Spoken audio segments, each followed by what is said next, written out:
Hey guys, thanks for stopping by. Today we're going to be talking about Arc Raiders. So they had their service land last weekend, which was kind of their test to like tweak some things, optimize some things. I participated in it, so I'm just going to share some personal takeaways, my first impressions and opinions.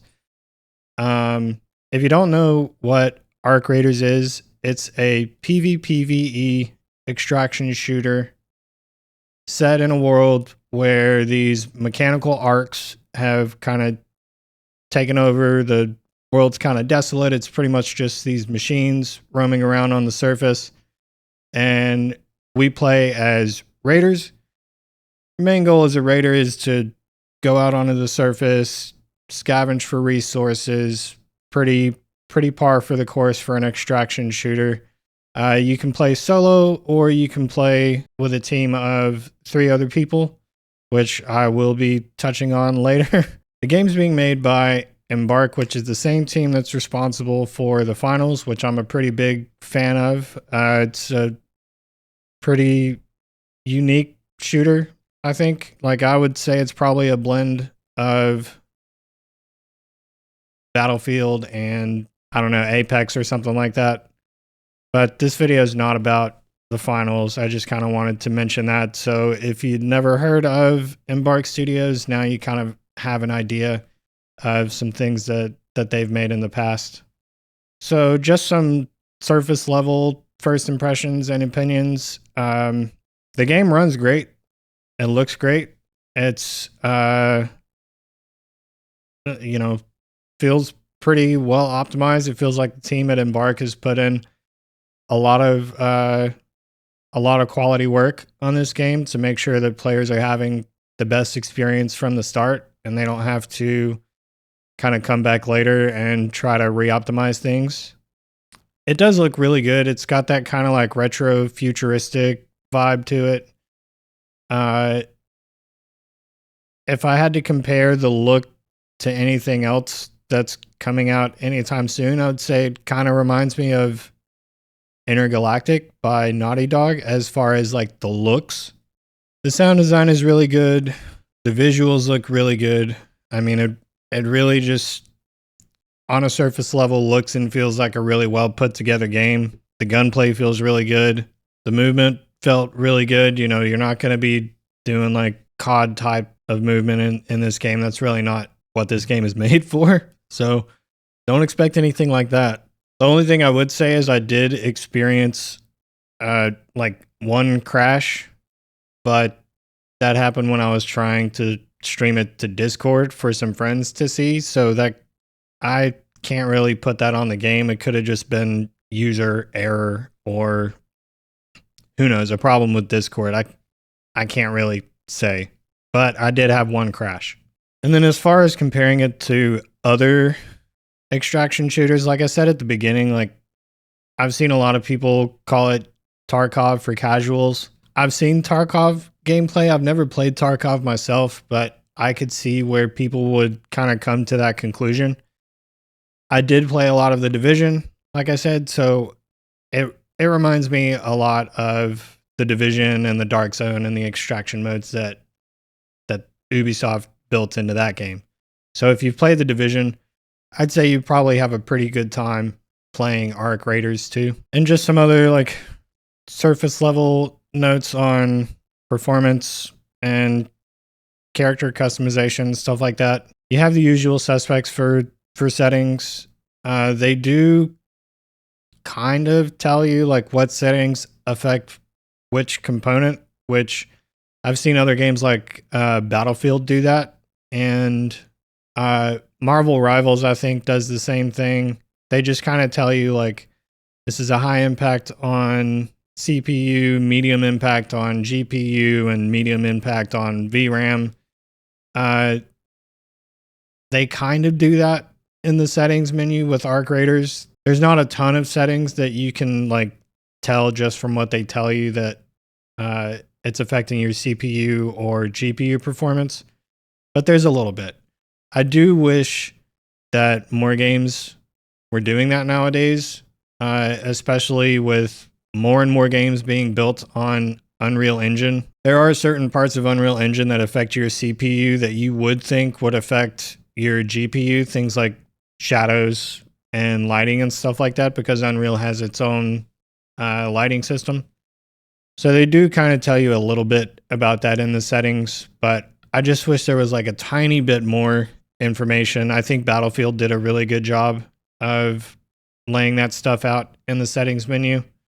That's not to say that Embark didn't do enough. I think you can pretty much, if you're an experienced PC gamer, you can pretty much gauge, and at this point you know like what settings are going to affect your CPU and GPU. With all that being said, I do kind of get the feeling that most of the load for this game is going to be on the GPU. There wasn't really a whole lot of settings that they indicated has a heavy impact on the CPU. So a good GPU is probably going to be pretty key for this game. That's not to say that like you couldn't get by with, you know, a 4060 or something like that, but if you're wanting to play at 1440p, you're probably, if you're on a 4060 or 3060 or something like that, you're probably going to have to do quite a bit of upscaling to get the most detail. But I think that's pretty common with most games that are coming out now. So just kind of something to keep in mind. One other thing I did want to note is there's not an option to choose which display it shows up on, which is something that's been showing up in more games that I've played over the last year or so. You know, the workaround for that is just play it in borderless, Windows Shift, and then the arrow key to move it to the other monitor. But I do hope at some point that they add an option to just choose which display it's on, because I tend to use the display that's right in front of me, but my main monitor, technically in Windows settings, is the one to the left. So not a big deal, but something that I do hope that they add at some point in the future. And now moving on to the gameplay. I kind of mentioned at the beginning, like the game feels really good. It looks really good. The gameplay feels really, really good for an extraction shooter. This is the kind of game that you're probably going to want to play with a group. It definitely feels like it's built towards playing with groups. That's not to say you can't play solo, but if you're playing solo and you get downed, that's pretty much it. You're done. You can't like revive yourself. You can like heal yourself, and you can get like a defibrillator, but you can't use it on yourself. You can only use it on other teammates. So if you're playing solo, just kind of, you're going to have to be on your toes pretty much all the time. It is fun to play solo. I played it solo. But just, you know, something to keep in mind. Like the game does really feel like it's meant to be played with other people. So, like I said, just something to kind of keep in mind. The controls feel really good. Playing on mouse and keyboard was not, you know, anything that I would say you have to have a controller to play this game. It would probably feel a little bit better on controller, but I liked playing it on mouse and keyboard, so I don't really have any issues there. The guns felt really good. Not, you know, nothing like spectacular, but for a game that's coming from a team that made the finals, which I think has really good gunplay, that's kind of what I would expect for Arc Raiders. And I wasn't disappointed at all. I thought the guns felt really good. I will say that the arcs, the machines that you run into, are not very forgiving at all. If you're spotted by one, it's going to follow you until it kills you. There's like, if you get spotted by an arc, you either have to destroy it or you're going to probably get killed, especially if you're solo, because they will call for like other arcs to come in. So just something to be aware of. The arcs are pretty unforgiving, even like at the beginning of the game. So just kind of like I said, something to keep in mind if you're going to be playing by yourself. Now, with it being an extraction shooter, there's a ton of stuff to loot. There's, I think, like 6 or 7 different areas, all with their own like buildings. Um, in the service land, like there was only one real area that was available to, well, actually I take that back. There was 2 areas. There was like a training area where it like spit you out into first, just to kind of like get a feel for the game and the movement and all that other stuff. But once you get into like once you leave that practice area, I think that's what it was called. Once you leave that practice area, uh, there's a ton of stuff to loot. Every arc that you bring down, you can loot it. There's a ton of buildings for you to go into and loot. And the kind of stuff that you can loot can range from like crafting resources, trinkets, other stuff that you can like trade with in the like main marketplace or whatever it is. And speaking of traders, there's I think 6 different traders in the main like marketplace before you go out into the world. And something that I thought was really cool with those is that each one takes a different thing as currency. So there's one trader where you can trade seeds. There's another trader where you can just trade like straight up coins or whatever. But each one has their own currency that they like value. And when I say currency, I just mean like items that you can find in the world. So I thought that was a pretty cool mechanic. Kind of like forces you to think about what you need or what you want to buy from the traders and kind of what you need to look for while you're out in the world. I thought it was pretty cool. Other people might have different opinions, but a pretty unique take, I think, on traders and how you interact with them and kind of what you need to gather to be able to trade with them. Touching a little bit more on currencies and stuff like that, there are these things called decks that you can get. They reminded me a lot of like Helldivers and the way you can unlock things in Helldivers. At least that's what I thought. It kind of seems like that's going to be like the live service mechanic. Pretty much every game nowadays has a live service mechanic, so I'm not really surprised that there's one in this game. But it didn't feel like inherent to the game. It's just kind of something you can choose to buy. But decks are how you get like cosmetics and stuff like that. So, like I said, it's not anything that's inherent to the game. You don't have to buy the decks. It's just cosmetic stuff. But just another little thing that I wanted to note. There is a store, but it was unavailable during the playtest, so I wasn't really able to dig in to that too much.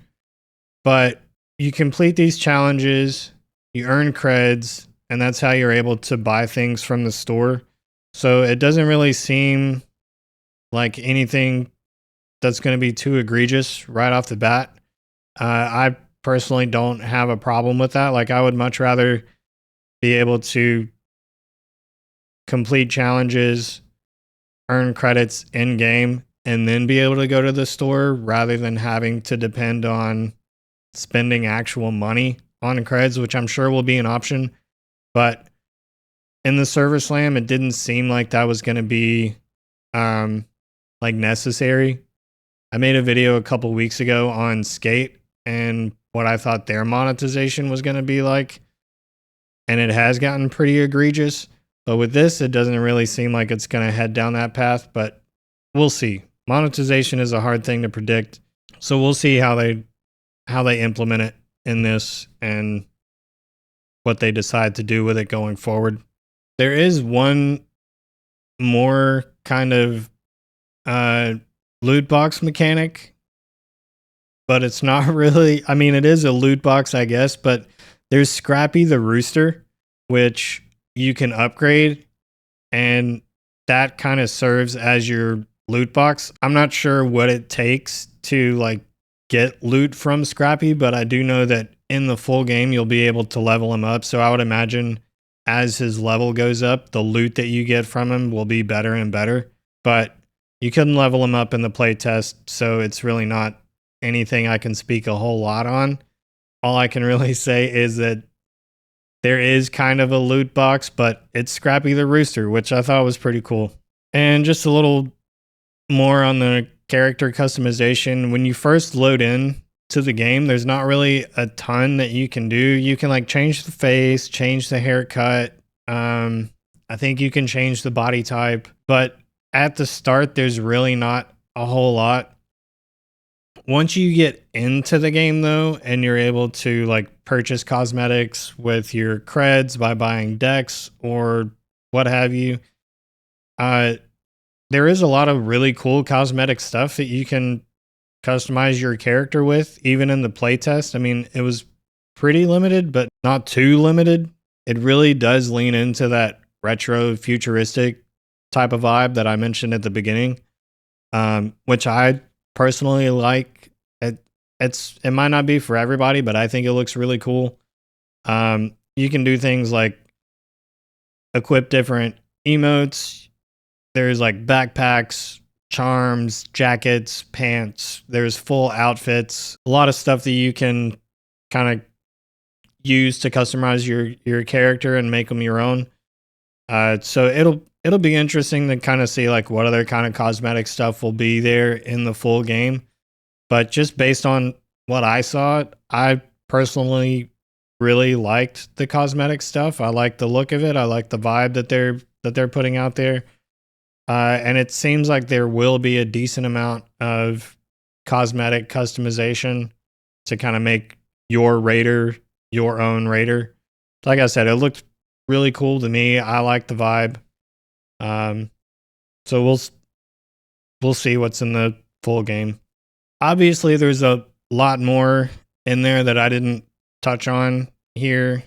I don't want to like spoil too much for people that didn't get to play the playtest. But like I said, the game looks great. It runs really good, which is not common for Unreal games these days. It feels really well optimized out of the gate. I really had like no major issues at all. There was no micro stutters or anything like that that I could feel. There was no traversal stutter that I could feel. It really does feel like right out of the gate it's going to be a really well optimized game. So big thumbs up to Embark for doing that. We probably shouldn't really be too surprised because the finals is pretty well optimized. So knowing that they have that pedigree behind them coming into this is really good to know. I think, like I said, no major issues, really well optimized. So kudos to Embark for doing that. Overall, I really like what Embark has put together here. I like the vibe. I like the look. I think the gameplay feels really good. So this is a game that I'll probably be buying on release. It comes out, I think, a week from the day that I'm putting this video out. So if you want more, I would suggest checking out some of the other videos that are on here. I'll link a couple down in the description. I'll link the trailer down in the description. Other than that, if you liked what I had to say, give me a thumbs up. If you didn't, if you feel different about the game, leave a comment or don't. It's not really a thing for me. I just kind of make these videos for fun. If you think there's something I missed or something I forgot to mention, leave a comment or don't. Kind of the same deal. Not really a big thing for me, but it would be appreciated, I guess, for the algorithm to push the video. That's how these things work, right? Outside of that, I do stream on Twitch every Saturday and Sunday. So if you want to come on by, twitch.tv/solomatic. There'll be a link in the description. Right now, I'm working my way through some horror games for October, but hopefully I'll be able to play some Arc Raiders on release. So if you want, come on by, check that out. You're more than welcome. And other than that, thanks for stopping by.